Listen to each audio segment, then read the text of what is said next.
بسم اللہ الرحمن الرحیم۔ اس سے پہلے جو درس ہے اس میں علامہ تختازانی رحمۃ اللہ تعالی علیہ نے یہ بیان کیا ہے کہ متقدمین متکلمین کا جو کلام ہے وہ فلسفہ کی آمیزش اور فلسفے کے اختلاط سے پاک ہے۔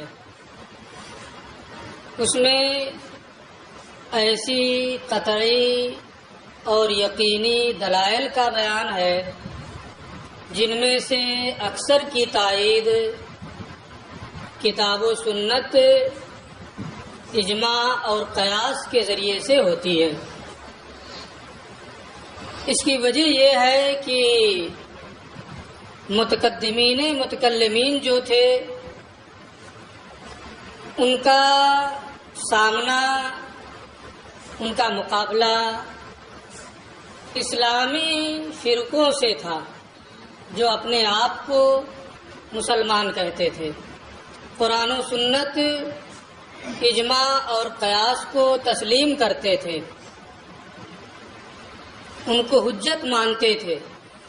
اس لیے متقدمین متکلمین ان اسلام کی جانب منسوب فرقوں پر حجت قائم کرنے کے لیے فلسفہ کی جانب محتاج نہیں تھے۔ جن کو وہ حجت تسلیم کرتے تھے اسی کے ذریعے سے ان پر حجت قائم کر دیا، بات پوری ہو گئی، ان کا کام ہو گیا۔ پھر آہستہ آہستہ ان اسلامی فرقوں میں ایک مشہور فرقہ معتزلہ کا تھا۔ ان لوگوں نے علم کلام میں بہت کوشش کی، بہت محنت کی۔ اختلافات کی بنیاد انہی لوگوں نے رکھی اور اس کے قواعد اور اصول وضع کیے، اور ان لوگوں نے زیادہ تر مسائل میں فلاسفہ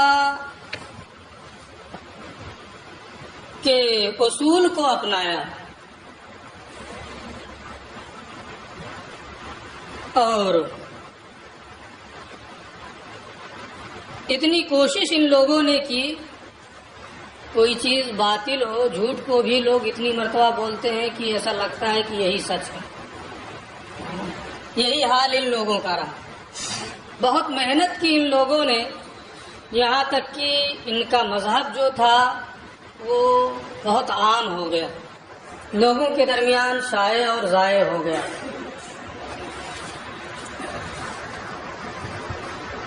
یہ فلسفہ کے مسائل کو ان لوگوں نے لیا، اس کو اپنایا، اس سے استدلال کیا۔ یہ کب ہوا؟ جب فلسفہ کو سریانی یا یونانی زبان سے عربی میں منتقل کیا گیا تو ان لوگوں نے اس سے اس کو اخذ کیا۔ جب ان لوگوں نے فلسفہ کے دلائل، اس کے اصول اور اس کے قواعد کو اپنایا تو متقدمین متکلمین کے برعکس متاخرین نے ان کا رد کرنے کے لیے انہی فلسفی دلائل کا سہارا لیا، عقلی دلائل کا سہارا لیا، تاکہ ان کا بھی کما حقہ رد ہو سکے۔ جو فلسفیانہ دلائل ہیں ان کی تردید کی جا سکے۔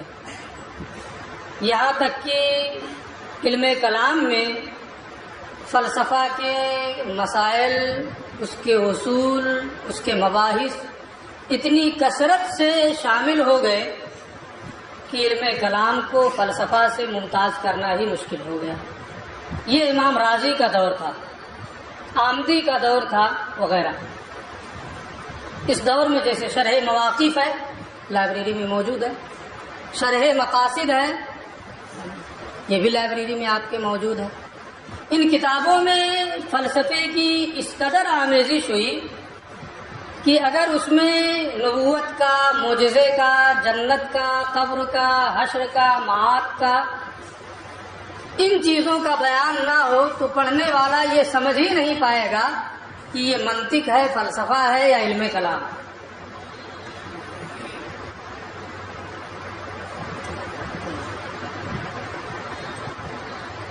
لیکن ان مباحث کو شامل کرنے کی وجہ یہی تھی کہ ان کے ذریعے سے لوگ حجت پیش کرتے تھے، دلیل قائم کرتے تھے، تو انہی کے انداز میں ان کا رد کرنے کے لیے متاخرین متکلمین نے اس کا سہارا لیا اور اسی کے ذریعے سے ان کا رد کیا۔ آج یہ پھر اسی کی کچھ تفصیل کر رہے ہیں۔ ثم لما نقلت الفلسفۃ عن اليونانیۃ الی العربیہ، پھر جب فلسفہ کو یونانی زبان سے، سریانی زبان سے عربی زبان میں منتقل کیا گیا، یہ عباسی خلفاء کے دور میں یہ کام ہوا۔ وخاض فیہا الاسلامیون، یہ نیا علم تھا، پہلے عربی میں تھا نہیں کہ علماء اسلام اس کے ذریعے سے فائدہ اٹھا سکیں۔ بہت کم لوگ تھے جو سریانی اور یونانی زبان سے واقف تھے اور اس کے مسائل اور مباحث کو سمجھ سکتے تھے۔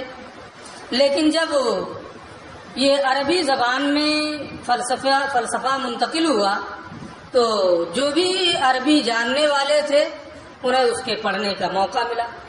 وخاض فیہا الاسلامیون، اور فلسفہ میں علماء اسلام نے غور و فکر کیا۔ ہمارے کچھ علماء یہ بیان کرتے ہیں کہ فلسفہ ایسا نہیں ہے کہ شروع ہی سے اس میں یہ ساری خرابیاں ہیں، بلکہ یہ فلسفہ جو ہے انبیاء کرام کا علم ہے، یہ ہمارے کچھ علماء کہتے ہیں۔ ان لوگوں نے اپنے ماننے والوں کو اس علم کی تعلیم دی، لیکن اس میں کچھ ایسے متعصب لوگ تھے جن لوگوں نے اس میں بہت کچھ تبدیل کر دیا، یا ان کی باتوں کو سمجھ نہیں پائے اور اس میں بہت کچھ حذف و اضافہ کر دیا، جس کی بنیاد پر اس کی صورت ہی مست ہو گئی۔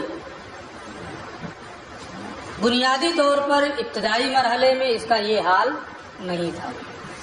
وخاض فیہا الاسلامیون، اور فلسفے میں علماء اسلام نے غور و فکر کیا اور اس کے بہت سے مسائل، بہت سے مباحث کو اسلام کے خلاف پایا۔ وحاولوا الرد علی الفلاسفہ فیما خالفوا فیہ الشریعہ، جب اس کا مطالعہ کیا تو اور اس میں بہت سے مباحث و مسائل کو اسلام کے خلاف پایا، تو اس مقصد سے کہ کہیں اسے پڑھنے والے بھٹک نہ جائیں، ان کا ذہن منتشر نہ ہو جائے، اس کی وضاحت کی، اس کا رد کیا، اس کا جواب دیا۔ وحاولوا الرد، اور ان علماء کرام نے فلاسفہ کے ان مسائل کا رد کرنے کا ارادہ کیا جس میں ان لوگوں نے شرعی مسائل کی مخالفت کی ہے۔ تو فلسفے کے وہ مسائل، وہ مباحث جن میں شریعت کی مخالفت ہے، اہل اسلام کی حفاظت کے لیے، ان کے عقائد کی حفاظت کے لیے ہمارے علماء نے ان مسائل کا جواب دیا، اس کا رد کیا۔ ظاہر سی بات ہے، اگر کسی چیز کا آدمی رد کرے گا، اس کا جواب لکھے گا، تو اس کلام کو تو اپنی گفتگو میں لائے گا ہی، ایسا نہیں ہے کہ اس کا نام لیے بغیر ہے نا اس کا رد کر دیں، اس کا جواب دے دیں، یہ ممکن نہیں۔ فلسفے کا نام بھی نہ لیں، اس کے مسائل کو بھی ذکر نہ کریں، اس کے مباحث کو بھی نہ زیر بحث نہ لائیں، اس کا رد بھی ہو جائے، اس کا جواب بھی ہو جائے، یہ عقل سے پرے۔ جب اسی کا جواب لکھ رہے ہیں تو اسے زیر بحث لانا ہوگا، اس کے مسائل و مباحث کو پیش کرنا ہوگا۔ فخلت، چنانچہ علماء کرام نے علم کلام کے ساتھ فلسفہ کے بہت سے مسائل کو شامل کر دیا۔ شامل کرنے کا مقصد کیا تھا؟ لِيُحَقِّقُوا مَقَاصِدَهَا، تاکہ اس کے مسائل اور اس کے مباحث کی تحقیق کر سکیں، ثابت کر سکیں۔ اس کو پیش کر رہے ہیں تو سامنے رکھ کر کے اس کا رد کر سکیں۔ فَيَتَمَكَّنُوا مِنْ إِبْطَالِهَا، اور پھر ان مسائل و مباحث کو باطل کرنے، ان کا رد کرنے پر وہ قادر ہوں۔ وَهَلُمَّ جَرًّا، سلسلہ اسی طرح سے چلتا رہا۔ ان کے فلسفہ کے ان مسائل کو جن میں انہوں نے شریعت کی مخالفت کی ہے، ہمارے علماء ان کا رد کرتے رہے، ان کا جواب دیتے رہے۔ الا ان ادرجوا فیہ معظمت طبعیات والالہیات، یہاں تک کہ ان علماء نے علم کلام میں طبعیات اور الہیات کے بڑے مباحث کو شامل کر دیا۔ یعنی فلسفہ کے جو علوم ہیں، طبعیات اور الہیات، ان کے بہت سے مباحث کو ان لوگوں نے علم کلام کی کتابوں میں شامل کر دیا۔ علم طبعیات وہ علم ہے جس میں ایسی چیزوں سے بحث کی جاتی ہے جو اپنے وجود خارجی اور وجود ذہنی دونوں میں مادہ کی محتاج ہو۔ جیسے انسان ہے، یہ اپنے وجود خارجی میں مادے کے ساتھ ہے۔ اگر اس کا تصور کریں گے ذہن میں تو کیا اس کے گوشت پوشت، ہڈی، سر، جسم، ان چیزوں سے خالی کر کے اس کا تصور ہوگا؟ نہیں ہوگا۔ تو یہ اپنے وجود ذہنی اور وجود خارجی دونوں میں مادے کا محتاج ہوتا ہے۔ الہیات اس علم کو کہتے ہیں جس میں ایسے امور سے بحث کی جاتی ہے جو اپنے کسی وجود خارجی اور وجود ذہنی کسی وجود میں بھی مادے کا محتاج نہیں ہوتا ہے۔ جیسے وجود، علت، معلول، علت ہے، وجود ہے، خارج میں اس کا کوئی مادہ ہے کہ آپ اس کو مشاہدہ کریں، چھو لیں، دیکھ لیں، پڑھ لیں؟ ذہن میں جب آپ اس کا تصور کریں گے، جب خارج میں وہ مادے کا محتاج نہیں ہے تو اس کا تصور کریں گے تو بھی کوئی مادہ نہیں ہوگا۔ تو علم الہیات اس علم کو کہتے ہیں جس میں ایسے امور سے بحث کی جاتی ہے کہ جو اپنے وجود ذہنی اور وجود خارجی کسی میں بھی مادے کا محتاج نہ ہو۔ تو ہمارے ان متکلمین علماء نے علم کلام میں علم طبعیات اور علم الہیات کے بہت سے مباحث کو، مسائل کو شامل کر دیا۔ وخاضوا فی الریاضیات، اور ان لوگوں نے ریاضیات میں بھی غور و فکر کیا۔ ریاضیات اس علم کو کہتے ہیں جس میں ایسے امور سے بحث ہوتی ہے جو اپنے وجود خارجی میں مادے کا محتاج ہوتا ہے لیکن اپنے وجود ذہنی میں مادے کا محتاج نہیں ہوتا۔ جیسے قرآن ہے، مثلث ہے، وغیرہ ذالک۔ قرآن، مثلث، جو کچھ بھی ریاضی پڑھے ہوں گے ان کو معلوم ہوگا، ہے نا؟ جب الجبرا، جیومیٹری جو پڑھے ہوں گے ان کو معلوم ہوگا۔ وخاضوا فی الریاضیات، اور ان لوگوں نے ریاضیات میں بھی غور و فکر کیا، اس کے بھی کچھ مسائل کو علم کلام میں شامل کر دیا۔ حتی کاد لا یتمیز، عن الفلسفہ لولا اشتمالہ علی السمعیات، یہاں تک کہ قریب تھا کہ علم کلام فلسفہ سے ممتاز نہ ہو اگر وہ سمعی دلیلوں پر مشتمل نہ ہوتا، یعنی سمعی دلیلوں پر علم کلام کے مشتمل ہونے کی وجہ سے وہ علم فلسفہ سے ممتاز رہا۔ جیسے ایک جملہ پڑھتے ہیں لولا علی لہلک عمر، ترجمہ کیا ہوتا ہے اس کا؟ علی موجود ہے اس لیے عمر کو کوئی پریشانی نہیں، ہے نا؟ یہ نہیں ہے کہ علی نہ ہوتے تو عمر ہلاک ہو جاتے، اس کا ترجمہ یہی عام طور پہ کرتے ہیں لوگ، ہے نا؟ علی موجود ہے، وجود اول سے انتفاع ثانی ہوتا ہے لولا میں، یعنی ہلاکت نہیں ہوگی کیونکہ علی موجود ہے، وجود اول سے انتفاع ثانی ہوتا ہے لولا میں، یہاں بھی وہی ہے، یعنی علم کلام کا سمعیات کی بنیاد، علم کلام سمعیات کی وجہ سے فلسفہ سے ممتاز ہے، سمعیات کا اس میں ذکر ہوتا ہے، سمعیات پر مشتمل ہونے کی وجہ سے، یعنی دلائل قرآن، دلائل حدیث، اجماع، قیاس، عذاب قبر، جنت جہنم، معجزہ، ان چیزوں کا بیان ہے، ان پر مشتمل ہونے کی وجہ سے علم کلام فلسفہ سے ممتاز ہے۔ اگر یہ سمعی چیزیں نہ ہوتی اس میں تو پڑھنے والا سمجھ ہی نہیں پاتا کہ ہم علم کلام پڑھ رہے ہیں یا علم فلسفہ پڑھ رہے ہیں، لیکن بعد میں لوگوں نے بہت کم کر دیا، یہ ابتدائی دور میں تو تھا نہیں اور درمیانی دور میں بہت زیادہ ہو گیا، ہے نا؟ پھر دور اخیر میں جن چیزوں کی ضرورت رہی صرف انہی کو شامل رکھا گیا، غیر ضروری چیزوں کو نکال دیا، اسی کو یہ بتانا چاہیے۔ وہذا ہوا کلام المتاخرین، یہ متاخرین متکلمین کا کلام ہے، یہ ان کا علم کلام ہے۔ 2-3 مرتبہ تو ترجمہ کیا، حتی کادا لا یتمیز، یہاں تک کہ قریب تھا کہ علم کلام فلسفہ سے ممتاز نہ ہو اگر وہ سمعی دلیلوں پر مشتمل نہ ہوتا، یہ لفظی ترجمہ، سمعی دلیلوں پر مشتمل ہونے کی وجہ سے علم کلام فلسفہ سے ممتاز رہا۔ ہذا ہوا کلام المتاخرین، یہ متاخرین متقدمین کا کلام ہے۔ یہ فلسفے کی بہت زیادہ آمیزش ہو گئی۔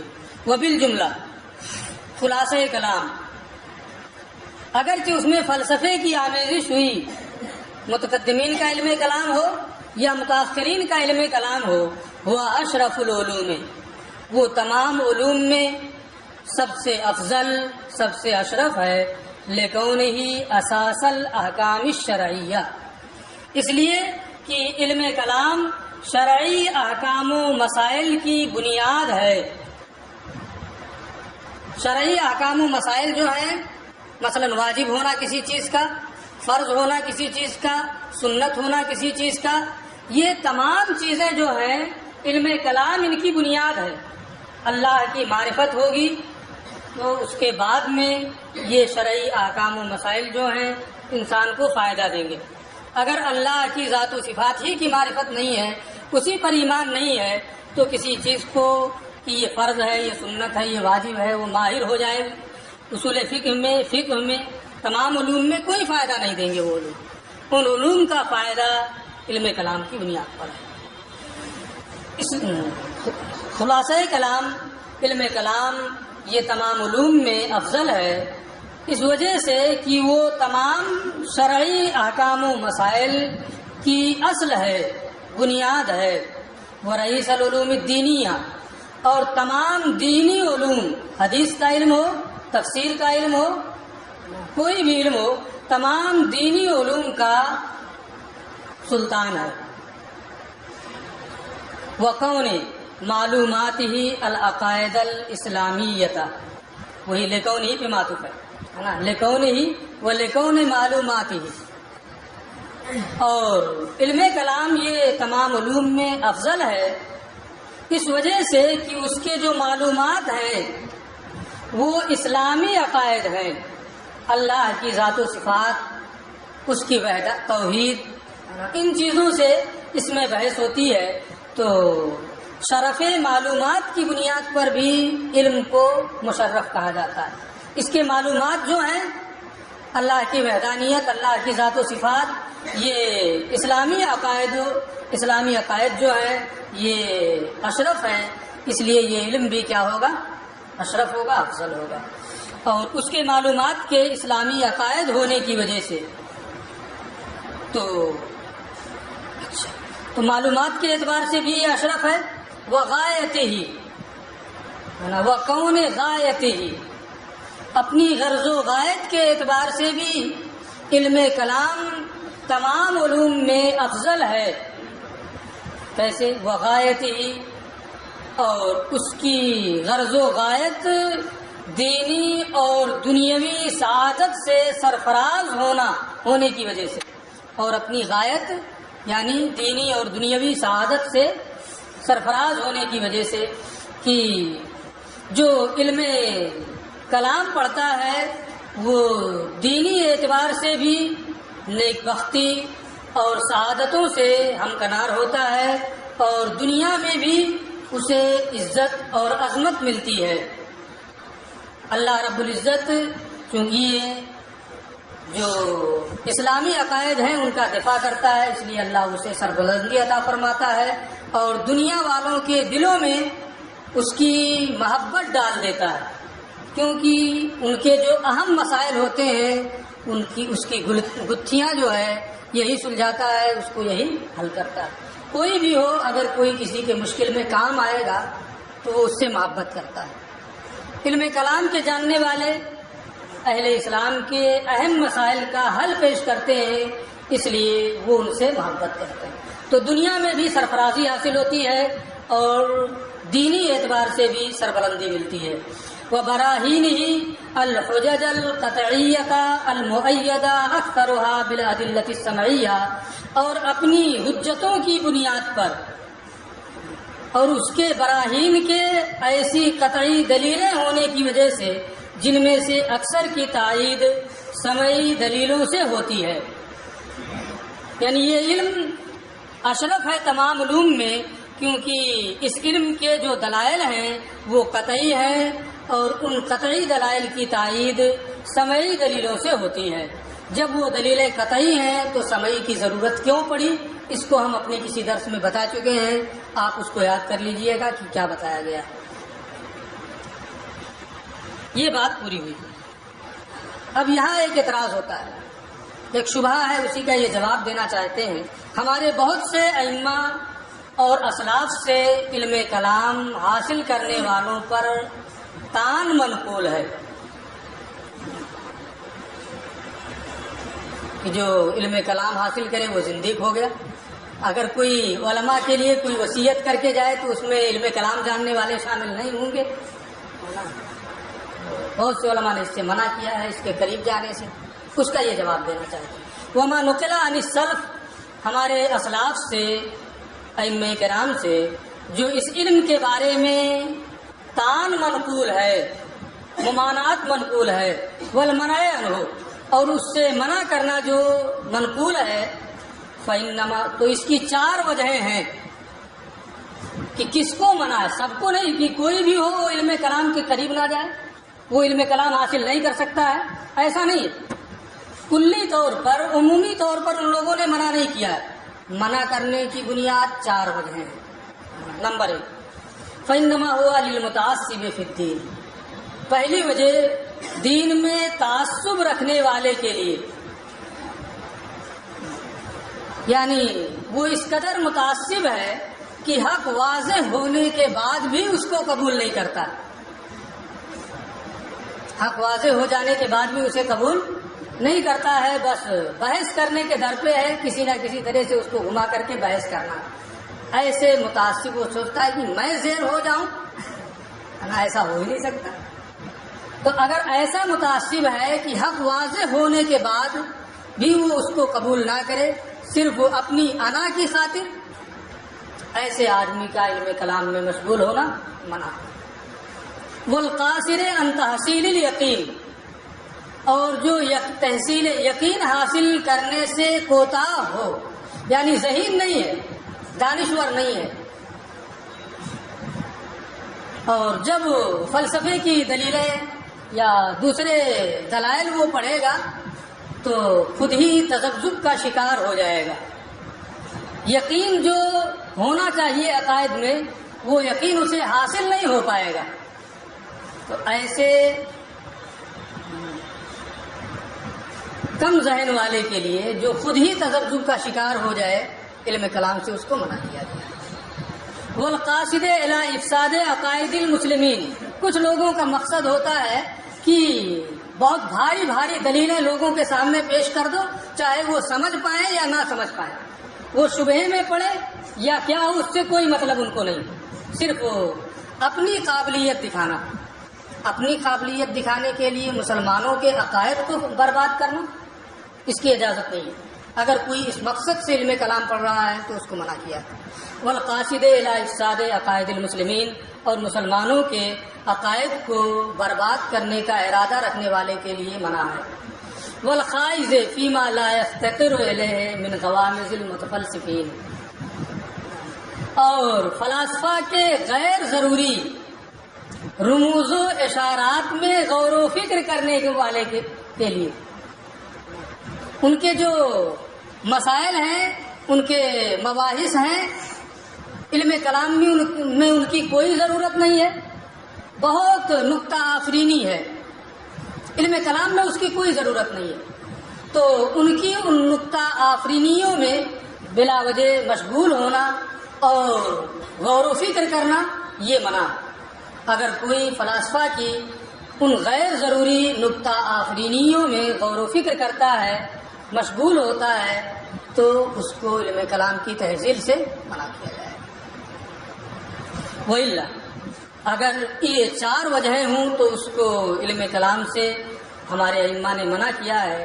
وَإِلَّا، اور اگر یہ نہ ہوں، وہ صرف اسلامی مسائل اور اسلامی عقائد کو ثابت کرنے کا ارادہ رکھتا ہے، اس کی وجہ سے وہ علم کلام کی تحصیل کرتا ہے۔